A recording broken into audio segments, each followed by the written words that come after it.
అలా మేడపైకి వెళ్ళి చూసిన దినేష్కి ఒక్కసారిగా చాలా భయమేసింది. ఎందుకంటే అక్కడ ఎవరో నడిచి వెళ్ళిన అడుగుజాడలున్నాయి. దినేష్ రూమ్లోకి వెళ్ళి చూద్దామనుకునే లోపు మళ్ళీ వెనక నుండి ఎవరో గట్టిగా పిలిచినట్టు అనిపించింది.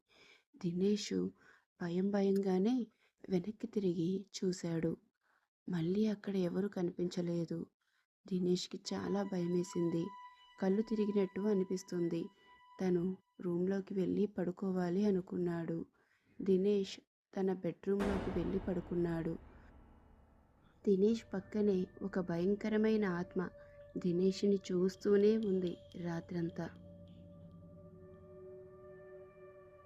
ఉదయం తెలివొచ్చిన దినేష్కి రాత్రి రూమ్లో ఎవరో నిలబడి తననే చూస్తున్నట్టు అనిపించింది. దినేష్కి ఏమీ అర్థం కాలేదు. నీరసంగా రూమ్లో నుంచి బయటికి వచ్చాడు. ఏంటి రాత్రంతా ఏం జరిగింది అని అనుకొని తన ఫ్రెండ్ రవికి ఫోన్ చేశాడు. రవి, ఒక్కసారి నువ్వురా, నీతో మాట్లాడాలి అని చెప్పాడు. రవి ఏదో చెప్తుండగానే దినేష్, అవి అన్నీ ఫోన్లో మాట్లాడేవి కావు, నువ్వు ఇంటికి వస్తే నీతో మాట్లాడాలి అని చెప్పాడు.